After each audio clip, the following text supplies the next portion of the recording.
देशद्रोही, भारत को बेचने का जो काम करता है, जो भारत को लुटवाने का काम किया, उसने षड्यंत्र करके भगत सिंह को फंसाने की काम किया और उसे फांसी दिलाने की काम किया।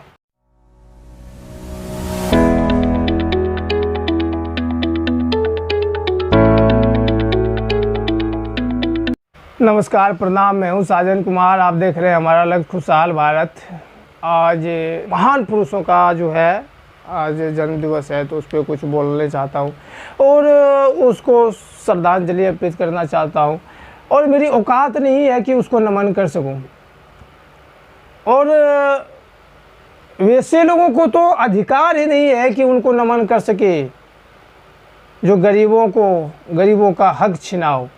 तो आज वैसे को मैं कोटि कोटि नमन प्रणाम करता हूं कि जो भी मैं देश के लिए या जो भी युवा देश के लिए कुछ करना चाह रहे हैं, वो सिर्फ और सिर्फ भगत सिंह की आदर्श पे चल के, भगत सिंह की जीवनी को पढ़ के कुछ करना चाहते हैं। क्योंकि भगत सिंह एक ऐसे राष्ट्रभक्त थे, ऐसे वो महान व्यक्ति थे जो उसकी तुलना किसी अन्य से की नहीं जा सकती है। भगत सिंह की मैं किताब पढ़ रहा था, तो भगत सिंह की एक बात मैंने देखा कि भगत सिंह कहीं रेल से जा रहे थे। उस समय उस ज़माने की उतनी सुविधा नहीं थी, तो वो रेल से कहीं जा रहे थे, तो किसी स्टेशन पे उसे प्यास लगी। तो उस समय उतनी रेलवे में उतनी व्यवस्था नहीं थी, भारतीय रेलवे उतनी सुचारू रूप से नहीं थी कि वहाँ पे पानी की व्यवस्था हो, इसलिए वहाँ पानी की व्यवस्था नहीं थी। रेल आधा एक घंटा रुकने वाले थे, तो वो पास में ही कुआं है चापाकल भी उस समय नहीं था, कुआं प्रचलित था, तो कुआं की वो खोज करने लगे। तो कुछ ही दूर में उसको जाके एक कुआं मिले जहाँ पे रस्सी और बाल्टी लगे हुए थे। उसने पानी को निकाला, अपने बोतल में भरा, बोतल में पानी भरे कि उसे एक व्यक्ति दिखाई दिया। वो व्यक्ति के पीठ पे एक भारी भरकम बोरा लदा हुआ था और वो पानी कुएं की ओर, भगत सिंह की ओर चकाचक, मतलब एक तरफा जिस तरह कहा जाए, देखने लगे उस व्यक्ति ने भगत सिंह को। भगत सिंह भी सोच में पड़ गए कि भाई क्यों देख रहे हैं मुझे। तो भगत सिंह ने जानने की कोशिश करने के लिए उस आदि व्यक्ति के पास भगत सिंह पहुंचे। क्या बताइए? तो उसने बोला कि मुझे बहुत जोर से प्यास लगी है। तो भगत सिंह ने बोला कि ये वजन आप जो पीठ पे लिए है उसको उतारिए, मैं पानी पिलाता हूँ। तो वो व्यक्ति क्या बोले कि नहीं नहीं साहब, आप हमसे दूर रहिए, मैं अछूत हूँ, अगर हमको आप छुएंगे तो आप भी अछूत हो जाएंगे। भगत सिंह सोच में पड़ गए कि ये क्या बोल रहे हैं।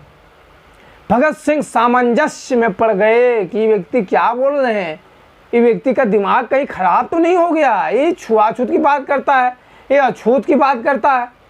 तब भगत सिंह ने उससे पूछा कि एक बात आप बताइए कि आप ये क्या बोल रहे हैं।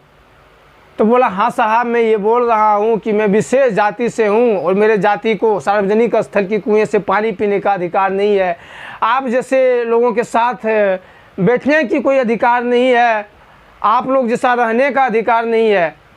तो भगत सिंह ने जब ये बात सुना, उसके बाद सबसे पहले उसको जो व्यक्ति थे, जो मजदूर ही थे मानो, तो वो पहले पानी पीने इनके हाथ से इनकार कर रहे थे कि नहीं आप भी छुआछूत हो जाएंगे, आपका समाज के लोग आपको बहिष्कार कर देंगे, आपको बोलेंगे कि आपके अछूत के साथ अछूत को पानी पिलाया है। तो फिर भी भगत सिंह तो भगत सिंह है भाई। भगत सिंह ने उनको मनाया और पानी पिलाए।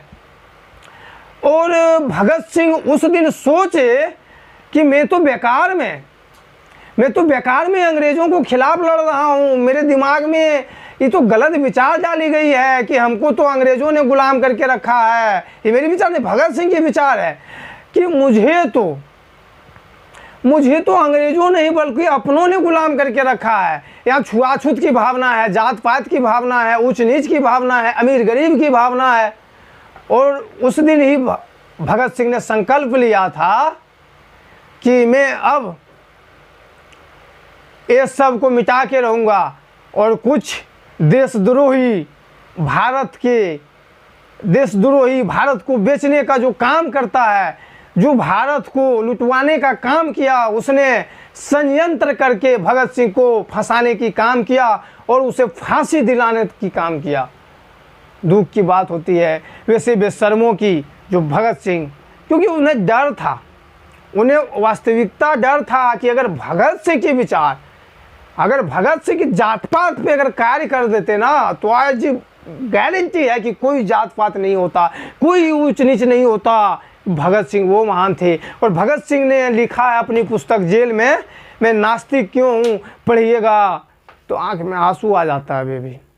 तो वैसे महान लोगों को महान बताने का अधिकार उस गद्दारों को नहीं है। मैं कह रहा हूँ रे गद्दार, तुम्हें कोई अधिकार नहीं है वैसे भगत सिंह का नाम बड़े बड़े मंच पर लेने का, क्योंकि तुम खुद गरीबों का खून चूसने का काम करते हो, तुम खुद गरीबों को मारने का काम करते हो, जाति पाति में बांटने का काम करते हो, दंगा फैलाने की काम करते हो, भारत को तोड़ने की काम करते हो और अखंड भारत की बात करती हो। जनता के समक्ष जाते हो तो अखंड भारत की बात करते हो और पीठ पीछे वार करते हो, देश को तोड़ने की काम करते हो, अपनी कुर्सी बचाने के लिए, अपनी मोटी रकम कमाने के लिए, अपनी मर्यादा, अपनी फैसिलिटी दिखाने के लिए गरीबों का खून चूसते हो।